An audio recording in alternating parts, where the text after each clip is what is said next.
Joining us now, legal counsel for Gun Owners of America, Mike Hammonds. Good morning, sir, and thanks for joining us. Snowy good morning to you, Bill. Thank you.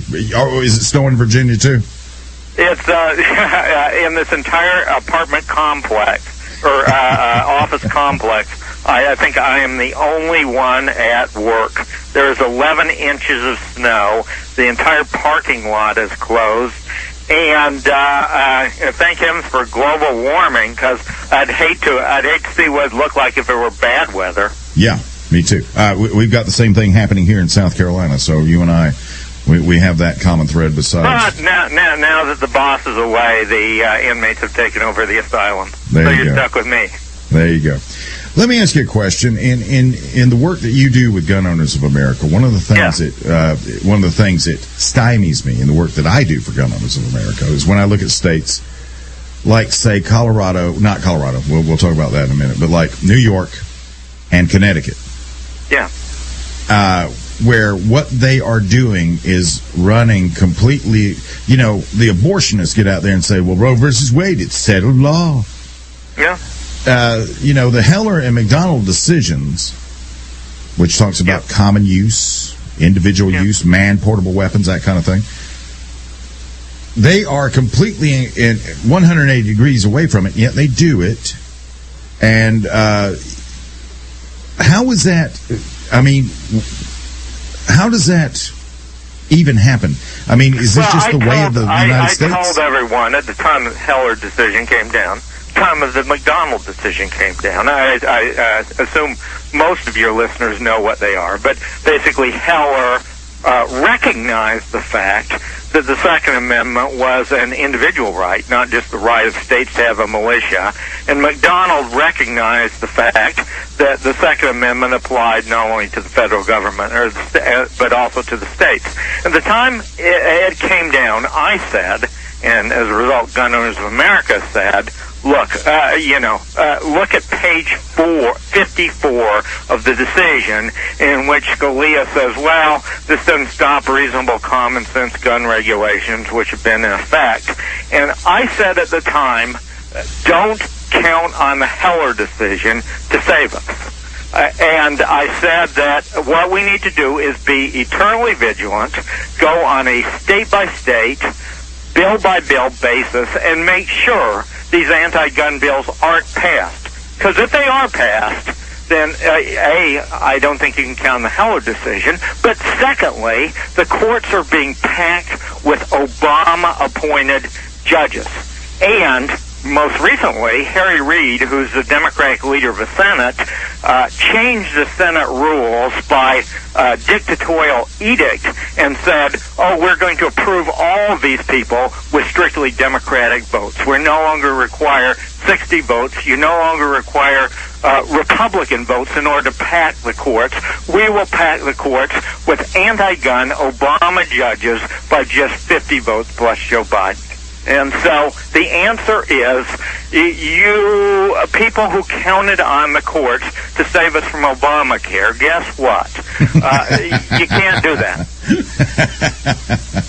Now, right now in both of those states I mentioned, especially in Connecticut, because right now I find it interesting that the media and the government of Connecticut is looking around and looking at each other and saying, hey, we passed the law, but nobody's listening as far as the registration side of it.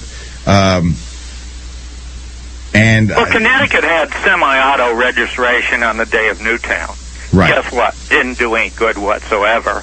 And as a matter of fact, it was actually a little useful that these human props that Mayor Michael Bloomberg dredged up would go to the Connecticut State Capitol of Hartford, sat there while Governor Malloy basically signed more useless gun control, including gun registration, then get on Air Force One, fly to Washington, D.C., at a time in which we were in the middle of a fight over whether to have national uniform gun registration, and they would look us in the eyes and say with a straight face, oh, no one said anything about registration.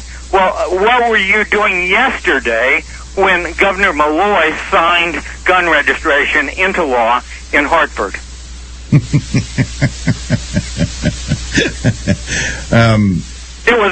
It's actually useful because we could look these people in the eye, figuratively speaking, and say, "You hypocrites." Are these now? I know in Colorado, for example, as we shift across the country, looking at Colorado, I know that Shotgun Joe Biden was bending the ear of Hickenlooper in the run-up to that, and. What do you Dave Koppel, he was quoted in saying in a lawsuit that he thinks it bears merit. But once again, like you're talking about, these are going to go before a judge. Yeah. And looking at that, how do you see this shaking out, what's happening in Colorado? Well, what's happening in Colorado that's important is that the politics of Colorado are doing a 180. At a point maybe a decade or two ago, a lot of really influential people set up this plan for turning Colorado blue, turning it from a pro-gun state into an anti-gun state, from a Republican state into a Democratic state. And they came in, and all of these officials ran on the proposition that, oh no, we're not Obama-type Democrats, we're not Hillary Clinton-type Democrats, we're conservative Colorado Democrats who are going to respect your Second Amendment rights. And ironically, of course, not even Obama was anti-gun the day before the election. The day after the election, another story. So these people ran as Democrats in Colorado on the proposition that they were pro-gun and they were conservative and they were elected, and basically Democrats took over the Colorado state government. It turned out that as soon as they were there, they said, well, Colorado must have turned deep blue because the people elected us, therefore we're going to start to seize the guns. And in fact, they enacted a 15-round magazine ban. They enacted a universal gun registration scheme, which was being pushed by Mayor Bloomberg. And a couple things happened. First of all, a whole bunch of organizations, and initially 54 Colorado sheriffs, sued Colorado to overturn those gun restrictions. And that suit is still in court. Secondly, those 54 sheriffs said, oh, incidentally, we're not going to enforce your unconstitutional laws. The third thing that happened is we basically undertook a series of 3 recall petitions. 2 of the Democratic officials who were pivotal in imposing gun control in Colorado were removed from office. The third resigned from office in order to avoid an election in which Republicans would win and turn the Senate into a Republican-dominated body. And so the important thing that's happening in Colorado is particularly important because this upcoming election cycle... Before you go any further, Mike, we're coming up on a break. Okay. I want to get to that part because that is going to be an interesting circumstance. You hang on, please. I'm Larry Pratt of Gun Owners of America, and I want to invite you to join the Second Amendment movement with Gun Owners of America, the only no-compromise gun lobby in Washington. Take action by becoming a GOA member today by going to gunowners.org. Gun Owners members receive the GOA newsletter, fact sheets, alerts, certificates, and more. But there's more to joining GOA than just a list of member benefits. The united voice of GOA members has been successful in defeating restrictive legislation designed to disarm our population. GOA has helped to get strong constitutional members of Congress like Senator Ted Cruz elected. And with your help, GOA will continue to successfully defend the rights of gun owners in the courts. Participate in our efforts to restore and preserve the nation's right to keep and bear arms. All contributions to our lobbying efforts are used exclusively to support or oppose firearms legislation. Join online at gunowners.org. One of the things I like about Gun Owners of America is that we are very, very agile. Whenever something happens and the media comes a-running, instead of Mr. Pratt having to call a conference of the board and get together and figure out what the statement's going to be, he decides what the statement's going to be. And since everybody's on board, he throws myself or Eric Pratt or himself or my guest to the wolves, and we go out and we go do what we do. Joining us again from alone in the office complex, I guess, at the Gun Owners of America, is Mike Hammonds, legal counsel for GOA. You were about to tell me what's going to happen in Colorado in this next election that's coming up. The thing is, let me step back a minute. Okay. November of 2014 is going to be Armageddon for us. I think Republicans will hold the House. If Republicans don't take the Senate, Obama's last 2 years is going to be 2 years of dictatorial efforts to destroy the Second Amendment. You've already seen what he's done in terms of waiving federal privacy laws. Right. So November 2014 will determine whether we can turn Obama back and prevent further damage, or whether we're going to face another 2 years of nightmarish efforts to destroy us. And in Colorado, Mark Udall, the senator who was up for re-election, is far underwater. He is far under 50% in terms of his approval rating. He looks like, surprisingly, one of the most vulnerable Democrats, and it looks to me, my prediction is this is going to be a tsunami year because of Obamacare, and because of the Second Amendment, and Obama showing his true colors. If we can knock out Mark Udall, Mary Landrieu, Mark Pryor, Mark Warner, senators like that, I think that there's a potential for taking as many as 60 seats in the United States Senate. If that happens, Obama's efforts to destroy the Second Amendment come to an end. He comes off of Mount Rushmore, and we have 2 years in which we can actually begin to put him on the defensive and do some good things. Well, and I hope that happens. But see, the problem I have with that is, like in my state of South Carolina, you have Lindsey Graham. We have Lindsey Graham. Now, Lindsey Graham is polling real low right now. He's polling really low. He should be very, very vulnerable. And the type of politician Lindsey Graham is. I mean, Lindsey Graham did not stand in the way of Sotomayor or Kagan going into the Supreme Court at all. I mean, he held the door open. And but yes. Let me tell you something. We are Anthony Kennedy, who was a swing vote on Heller McDonald, is 82 years old. Harry Reid has just said, in effect, that 50 Democrats are going to vote to replace him when he dies, gets sick, or retires, with an anti-gunner who effectively is going to reverse the Heller case. And at that point, at least on the books, we have no more Second Amendment. As far as the courts are concerned, not as far as the founders are concerned, not as far as we're concerned, but as far as the courts are concerned, the Second Amendment will be a right to have a militia. And if Harry Reid has his 50 Democratic senators, then at that point we can kiss everything goodbye. Lindsey Graham, we have a chance of uniting Republicans in opposition to an Obama replacement who's going to be bad on everything, not just Second Amendment, bad on everything. If Harry Reid is majority leader, then I am afraid Heller is gone. Well, let me ask you a question about that. Let's say that nightmarish scenario does happen.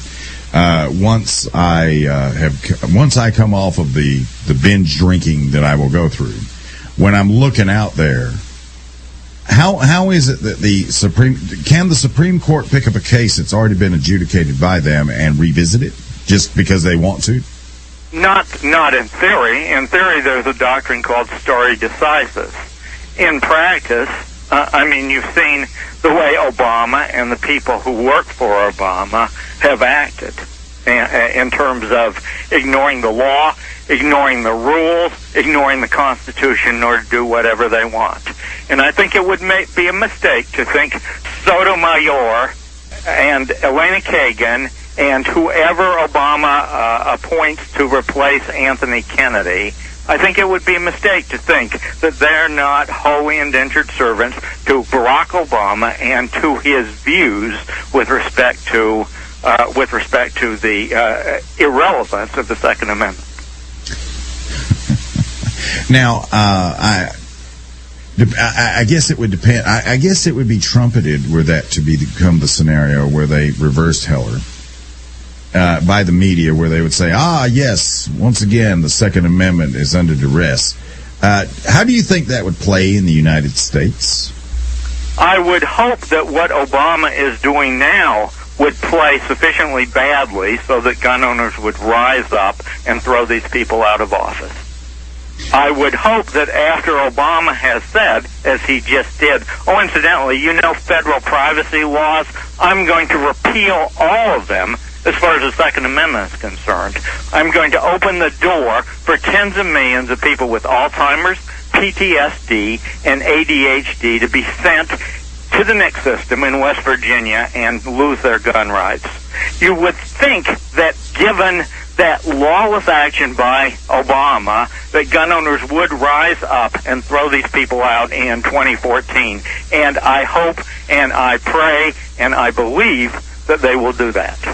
If that's not enough to motivate them, I don't know what will do it. Well, I looked at the way everybody was responding to the D.C. Naval Yard shooting. Now, everybody was hurting. Everybody was all the gun grabbers were hurting in their psyche after that Sandy Hook, which they thought was a big sail full of wind, failed to produce the results they wanted.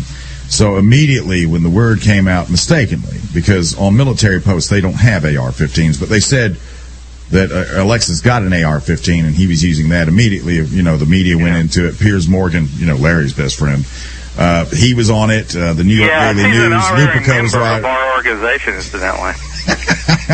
we love Piers. Yes, we do. He's gotten us more members, I think, than any other person in the country.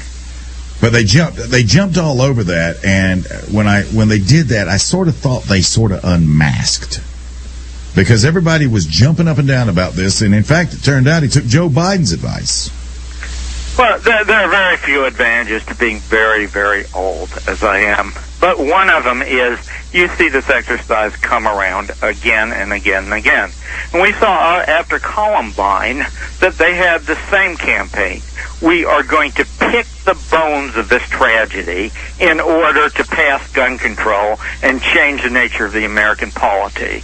And in fact, they did. And in fact, if you remember back to Columbine, in some senses, there was more pressure than there was after Newtown. Time magazine, I think, with a black cover, all the polls showing that 70% of Americans want to ban all guns. All the phony polls, I might add. And yet, Gun Owners of America, incidentally, without the help of the other major pro-gun organization, said, we're not going to pass a single word. We're going to stop every single word of gun control. And working with Congressman Tom DeLay, we were able to accomplish that. And guess what? As soon as we were able to stop every single word, rather than being an electoral disaster, George Bush won the White House because of the support of an energized gun movement, and we had a decade of relative peace. We said the same thing after Newtown at a point in which it looked like it was undoable. Legal counsel for Gun Owners of America, Mike Hammonds, and we're talking about all the possible scenarios and everything, and he was pointing certain things out. Let me ask you a question. One of the things regarding Lindsey Graham, for example, is Lindsey Graham seems to be all for amnesty. And Gun Owners of America is very much against amnesty because I think the projections are 40 years after everybody's naturalized. 11 million anti-gun voters. Yeah. The United States will become California. We'll have gun confiscation, as California is now doing, and there's no way that anyone will be able to stop it. Well, I want to talk to your listeners while we still have a little time about two, I think, very significant victories we have experienced recently. And the first is on the amnesty bill.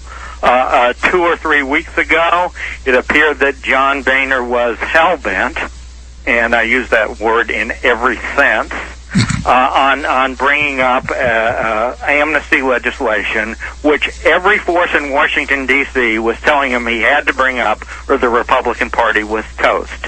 Our wonderful members went to work. We literally battered the House. We battered every member of the Republican caucus in the House we succeeded in ambushing Boehner in his not inappropriately named retreat with his Republican colleagues, and as a result, Boehner has now basically recanted his desire to bring up the amnesty bill. It's important to gun owners because if we got 11 million new anti-gun voters of the same sort that the 1986 Simpson-Mazzoli bill, amnesty bill, produced in California, we would be the same place that California is in 20 years from now. Confiscation, couldn't stop it. Gun bans across the board, couldn't stop them. Magazine bans, those would be the least of our problems. It appears that we have stopped amnesty, at least for the time being. You don't pop the cork until they bang the gavel. It appears that we have won that battle against all odds. Now, when I look at that, when I look at that as it might precipitate, I just don't see all of America simply saying, well, it's a new law. I guess we do have to turn those in. Wow, this sure was a nice collection. I sure did enjoy my guns and those self-defense uses I had for them. I don't see that just being a rollover, do you? Well, you would hope not, but every day we receive letters or emails from people in New York, people in California, people like that who have, let me give you an example of someone in New York. Is an individual who had dutifully registered his gun pursuant to legislation similar to the bill that almost passed the United States Senate. And we had to actually turn around the NRA, which was negotiating with Joe Manchin on a negotiated version. We were successful in stopping Toomey Manchin in the United States Senate. New York has a law, a registration law, similar to this. Now, guess what? New York is sending out letters to people saying, oh, we see from our registration list you have a gun with over 7 rounds in the magazine, and therefore you're going to have to relinquish it. And the members write to us and say, what do we do now? Because New York has had no problem sending SWAT teams to the homes of people with illegal guns in order to take them. And so you would hope that under those circumstances, some people would stand up to the legal usurpation of the Constitution. But it is foolish to rely on that. You have to assume that we have to stop this gun legislation now, and that now it's easy. Winston Churchill said, well, if you're not willing to fight the battle when it's relatively easy, then you're going to have to fight it when it's more difficult. If you fight it when it's more difficult, you're going to have to fight it when it's impossible, and at that point it's still worth fighting, because better to die as men than to live as slaves. But at this point, killing gun control is relatively easy compared to what it could be, and we have to stop it now that we can stop it. And as a matter of fact, the second good piece of news I have for you is that in my home state of New Hampshire, yesterday we killed the Bloomberg universal gun registration legislation, which he was trying to foist on our state through its Democrat-controlled House of Delegates. And, he brought his open wallet, he brought his human props, he brought everything into our state in order to try to force his New York gun control on New Hampshire. He failed. How much of a force do you think that the mobs demand action from the illegal mayors who don't like guns unless their bodyguards have them? How much of a force do you think Bloomberg's going to be now that he's out of office? I hope that we can use him as a liability. Sort of in places Piers like Morgan? California and places like Alaska. Yeah.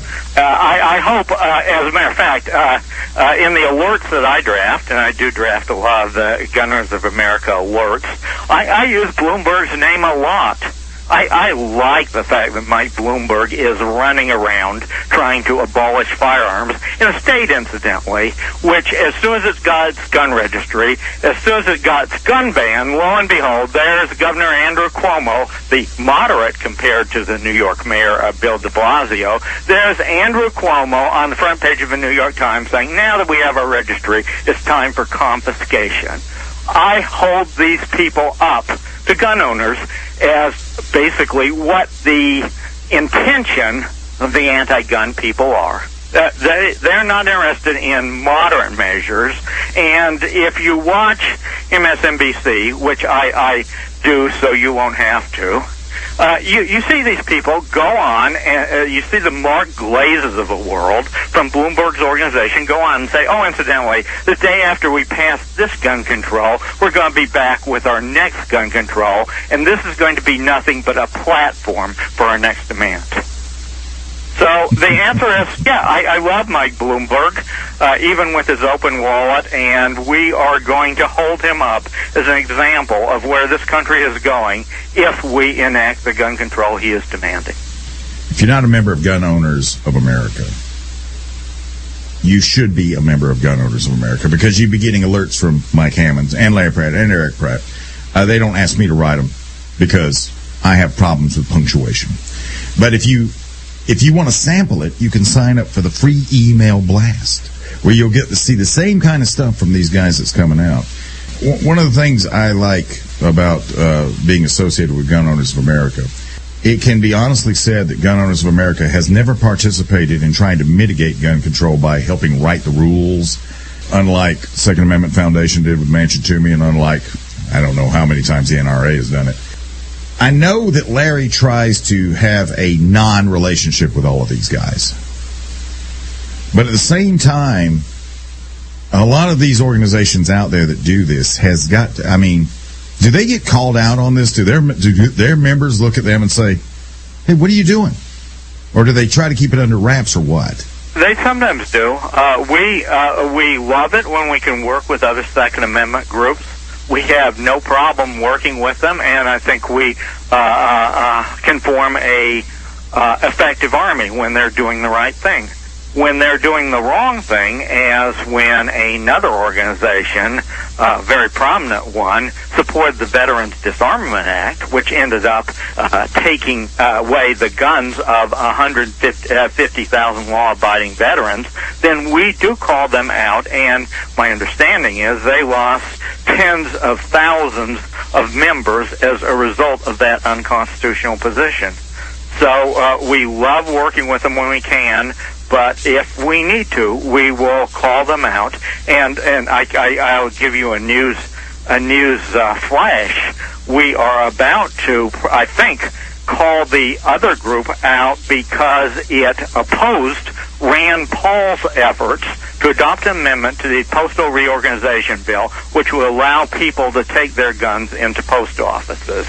It turned out that Bloomberg worked with Mark Begich of the United States Senate, Democrat from Alaska, and apparently worked with this group as well to kill the Paul Amendment. When we get back, I want to talk about the veterans issue because I've seen evidence of things that are beginning to escalate with that.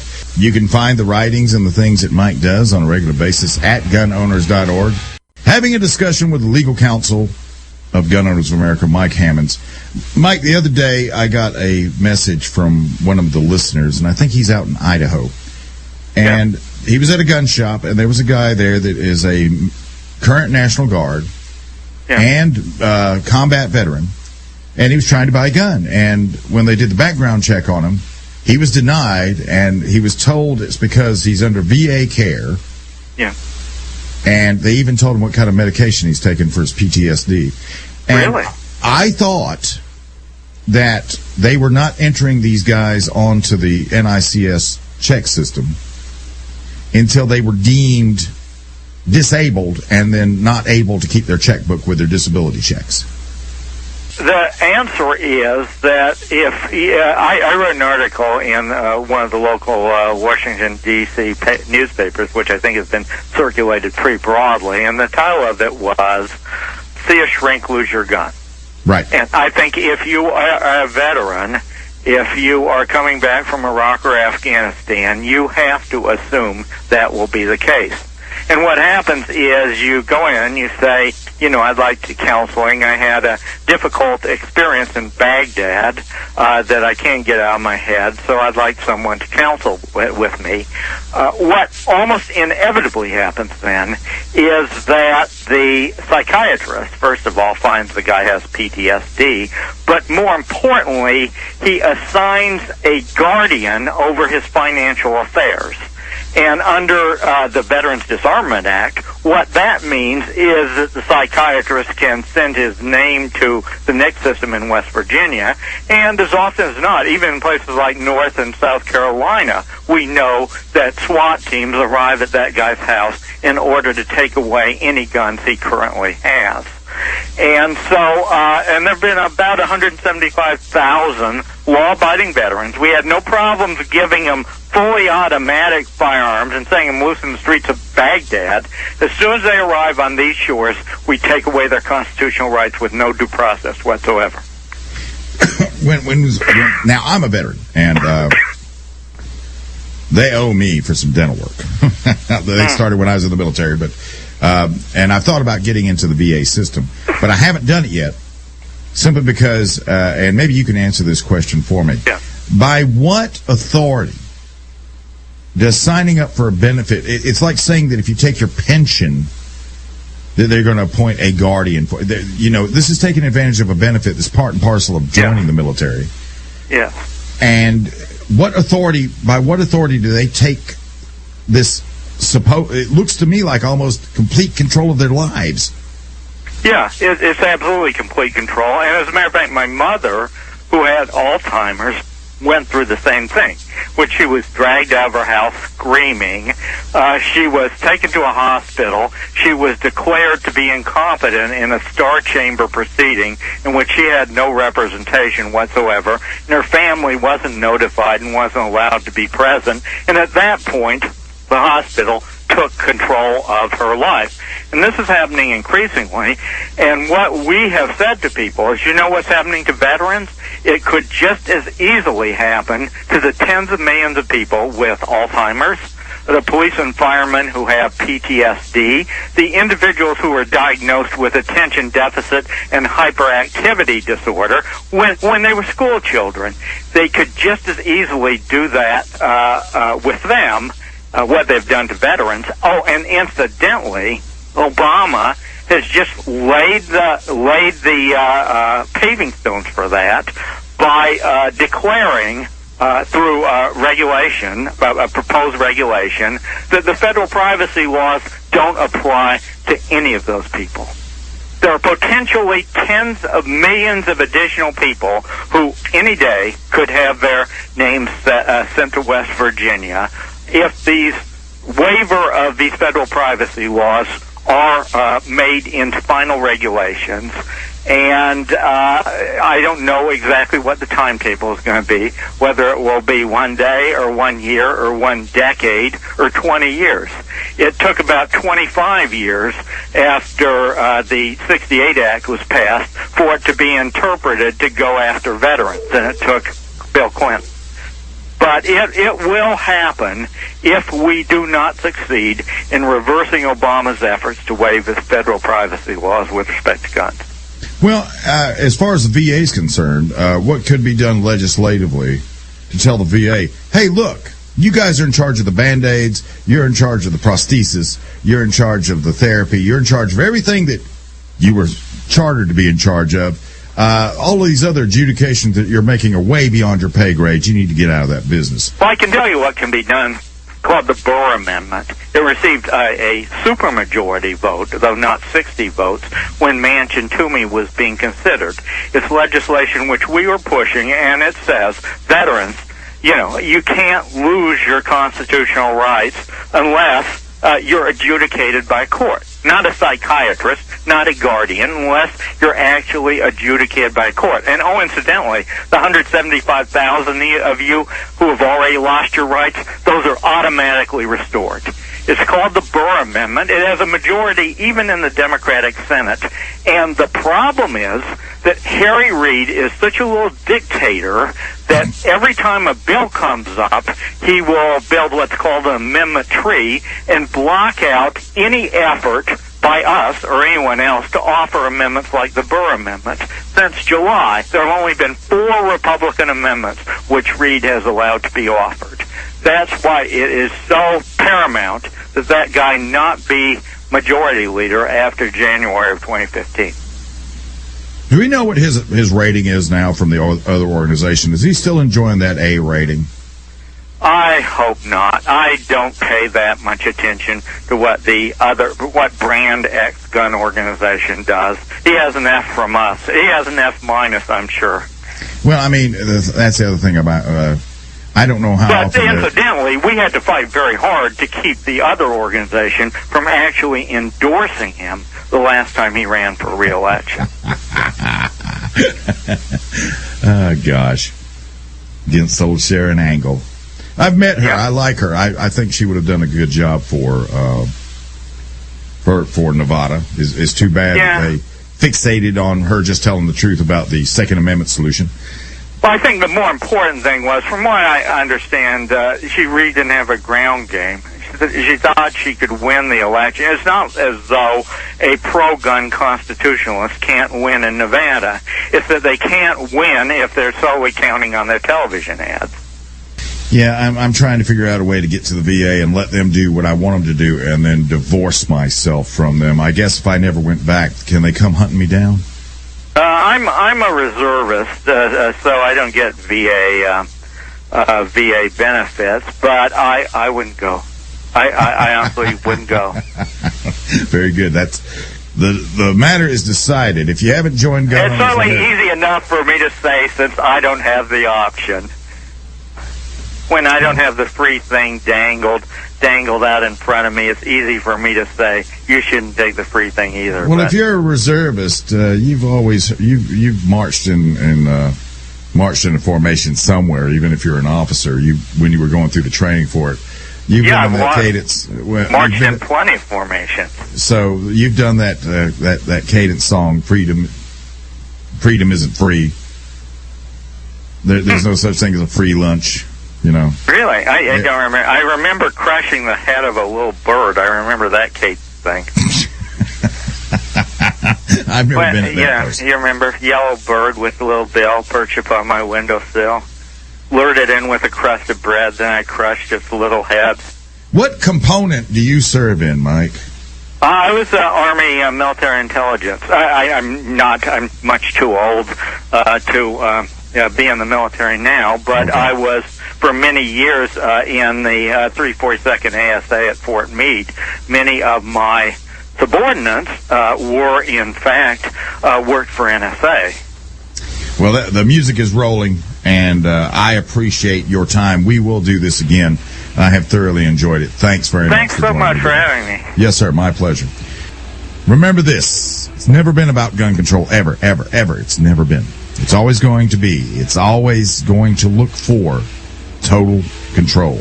We need to do this every day of the week and just really brainwash people into thinking about guns in a vastly different way. It's not about keeping guns out of the hands of law-abiding Americans, and I'm sick and tired of people lying to the American people. We can't have a totally armed society.